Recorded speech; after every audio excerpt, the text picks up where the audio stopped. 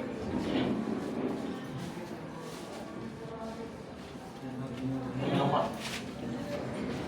Yun yung alcohol, sir. 99% alcohol para mas mabuhay pa yung cells niya. Cells at the same time. Yan, nalabas.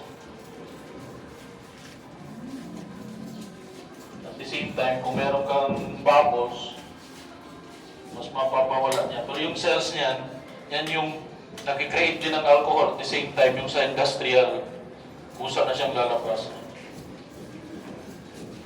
Standard temperature niya. Ah, Saan? room temperature lang. Room temp natin yan. So, mag-aantay lang tayo, at least kahit 20 to 30 minutes para dun sa overflow. No? So, hindi pa yan magiging final design mo kasi mahahatak pa yan. No, pababa. So, pwede na simulan doon yung ibang 34 pa rin siya pero random. Random yung gagawin ni Ricky. So, ito, meron pa rin tayong industrial white, saka yung laminating ng pig. Again, doon sa discussion natin, no, basta magagamit tayo ng pigment. Yung gagamitin natin laminating is yung pig. Diba? Pig. So, meron ka pa rin part A, saka hardener. So, ito, industrial white itong isa sa hardener. Parang ito. Gano'n sa mga So, same yung ano natin, gagamitin, 99, white, industrial white laminating, pero equally divided siya. No? So, dito, kung tutusin, nasa yung 1 kilogram natin, more or less, nasa 200 grams lang yung laminating. Di ba? Pero, halos kinain na niya yung color na white. Di ba? So, depende sa inyo. Kung gusto nyo minimal lang, actually, pwede nga kahit nasa 50 grams lang yung laminating mo, para kung gusto nyo na mas maraming puti ang makita. No? Yan. Sige.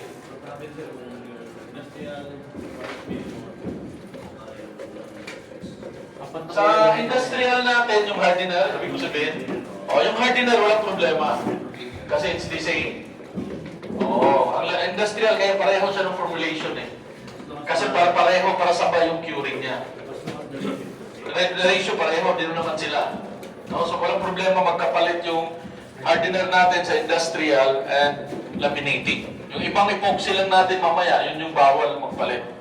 No? Kasi magkaiba na yung ratio nun. So iba-iba na yung hardener nun. Ito, sinadjust talaga natin pareho para pareho yung curing time niya. Yan. So, minix ulit ni Ricky yung A and B na hindi pa siya nalagyan na ng hardener na wala pang pigment. Again, maliit lang kasi yung project, so hindi magkukonsume na masyadong maraming time.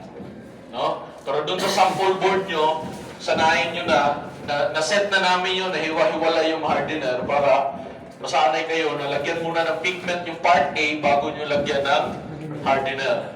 No? So, ang kulay na ginamit niya is gold, black, bronze, tsaka silver gray.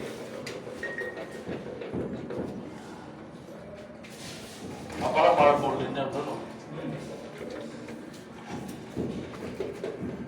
Yan.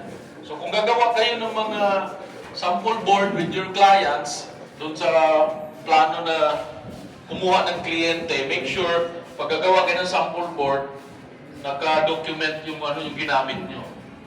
No? Kasi kahit ako, next week niya, hindi ko na matandaan ko yung ginamit ko dyan sa dami ng No? Kasi minsan pagaya niyan, marami kasing shade ng blue, no? So sa 34, hindi mo na siya totally makuha kung ano yung kinuha na, ginawa na kulay.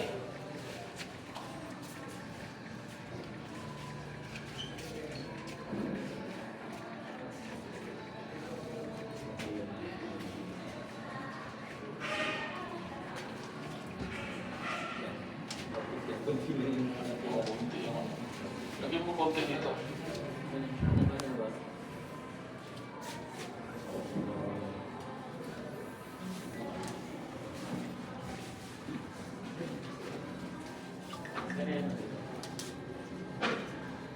So black, silver gray, gold, and bronze. So earth colors.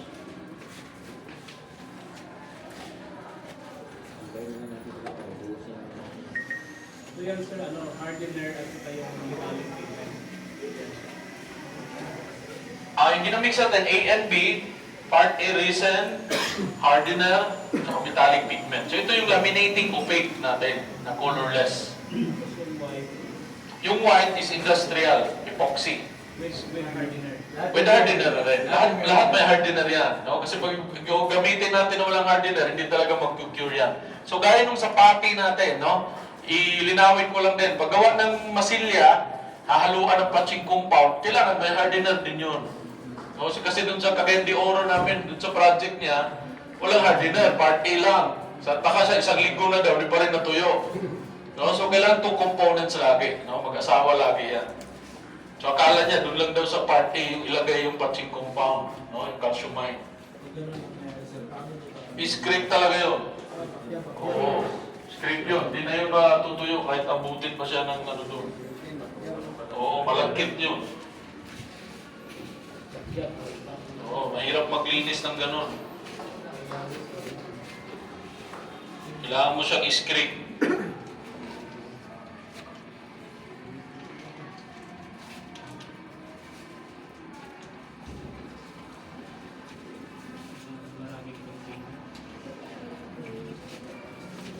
Ito, konting lang container na gamit nito kasi hinalo na bago hinati. Pero pag i-set by set mo, yun, mas marami. White.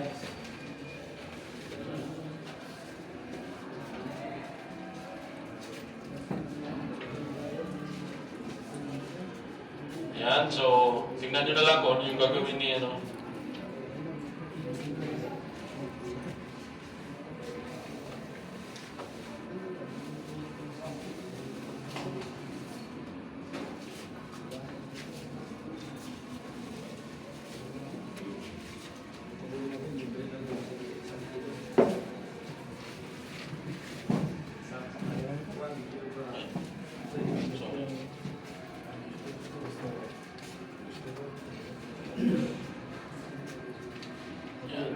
So, inano lang natin na mas maganda kasi ganito na room temp lang kasi para mas mabilis yung gel niya kung kaysa may aircon.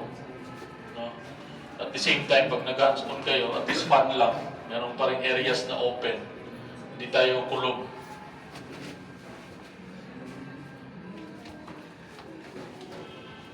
Yan. So, dirty pour pa rin yung gagawin ni Ricky, but he's using a different container para ma-achieve yung different combination. No? Pwedeng gano'n. Yan. Sir, dito mamaya, pag tinanggal mo yung maskina, Overflow yan. Yan. So, siguro tama-tama lang. Pag natapos si Ricky, tanggalan na natin to. Ah. So, pag ganyan lang na dirty pour, pag marami kang container na gagamitin, kailangan siya documented. Kasi, pag uulitin mo, mahirapan ka na. Oo. Mahirapan ka na. Kaya, pag sa projects din, kailangan isang buhusan lang din, isang timplahan. No? Kasi pag ganyan, putol-putol yung counter mo, una mong ginawang counter yung isang area, tapos merong island na hiwalay, so hiniwalay mo ng timpla. Ang tendency niyan, hindi mo na yan ma-perfect na pareho yung design dahil sa ganyan na combination. No? Yan. Kahit nga sa isang baso, mahirapan ka ng kunin agad eh. Na pare-pareho siya na ganyan yung outcome niya. Kahit pareho yung combination ng color na ginamit mo, pero dahil dun sa mixing niya, possible yun na mag-iiba yung shade niya. Kung ano yung nauna na binuhos mo, yun yung magiging result niya. No? Ano mo na lang konti. No, mababa dito. Yan. So, ibubusan ni Ricky yung each na baso na gagawin niya. Iba-ibang combination.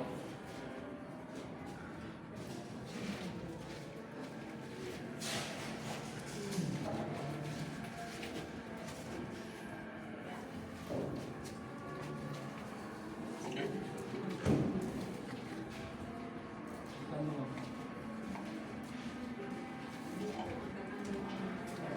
Sige, di bali na. Mababa pa rin doon.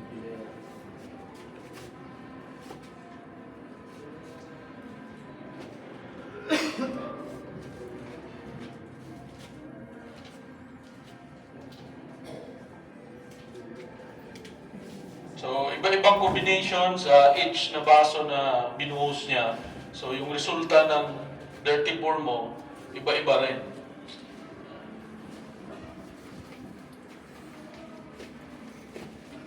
Kama lang muna dyan. Maya mga 5 minutes. Gawas. Mundo na. Oo. Ay, sorry.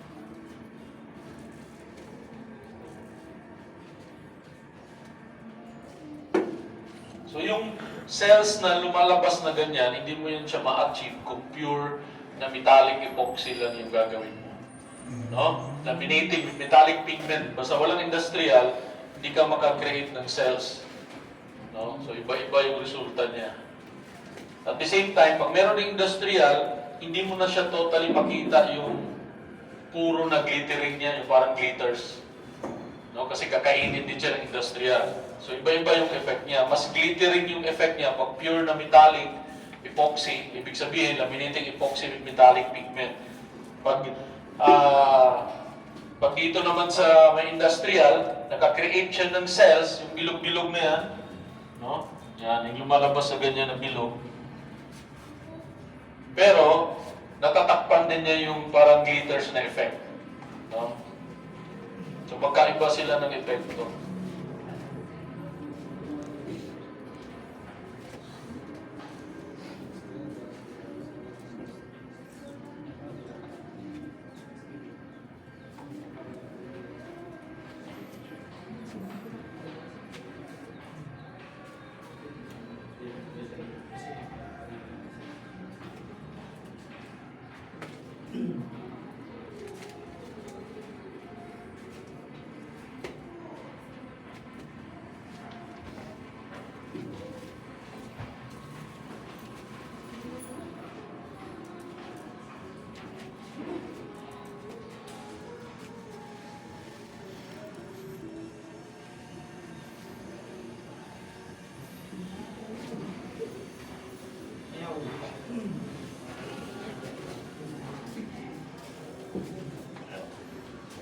Tatagal kasi yung gel time niya pagka sa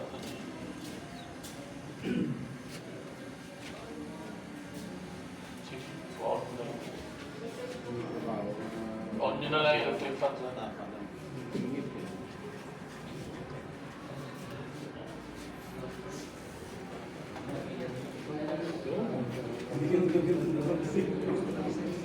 Saan naman trabaho mo pa? Ano lang pa? Basta lang. Hindi mo na kailangan mag-isip. Baka lang.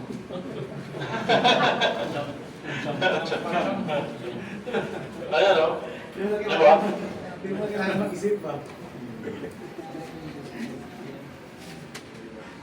Trip lang. Wala naman sulit sa opo. Yung sa client.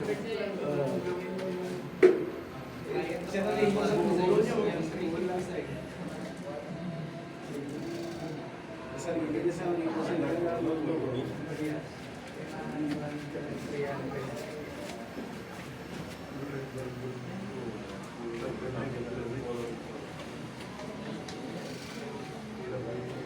Kunin mo natin ito natin. Kunin mo ito sa isang ano. Sige, buksan na lang natin ito isa. Sige, kunin mo sa isang ano. Dapat mo, ano pa pala yun? May ito ba natin? Hindi na masyadong kailangan. Mamaya na. Masyadong maaga pa kasi tanggalan na lang natin. Malay ka na.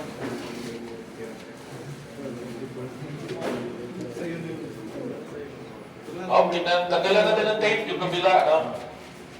Tape na sa 20 minutes pa siguro siya.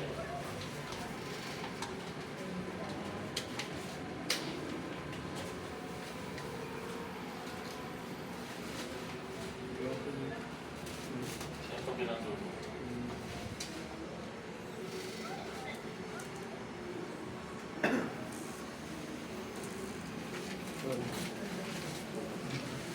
Sir, pwede ba siya yan, sir?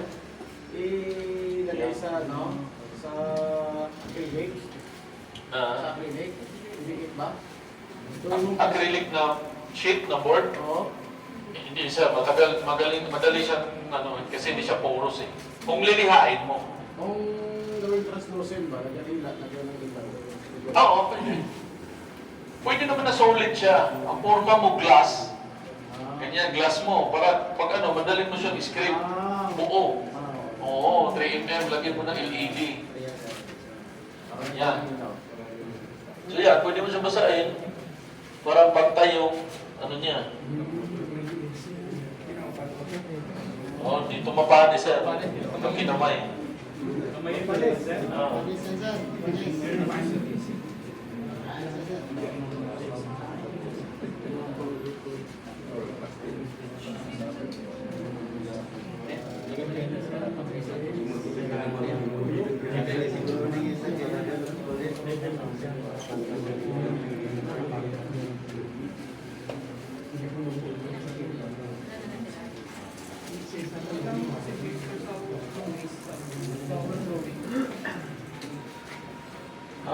More or less, pag mapaaga, depende kasi kung mapaaga mo kayo nito. At least mapaaga mo ito. 10 to 15. Kaya nire-recommend ko, kung meron kaming mga molds na pwede po ka pa makakreate ng small craft.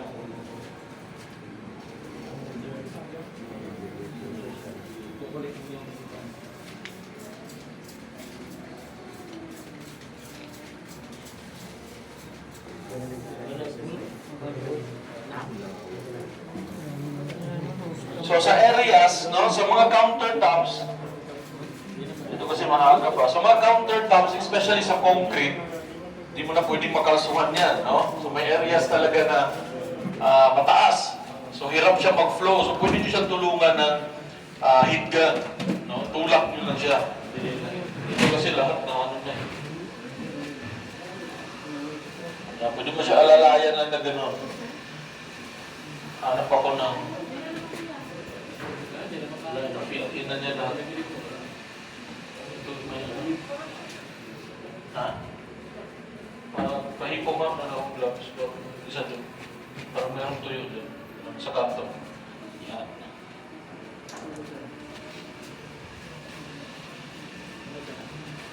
Hindi na, maganda pa rin siya na nabatak yung design niya. May haspi siya sa gilid. Yan. So, kahit meron kayo ordinary na plywood or mga old na table niya, gusto nyo i-restore, mapapaganda nyo pa rin. Okay, yan, plywood lang. Pero pwede na siyang center table. Di ba? Lagyan mo na lang ng paa. Oo, di ba? Kung nasa construction kayo, marami kayong scrap na plywood. Yan, ganyan, natutulak ko.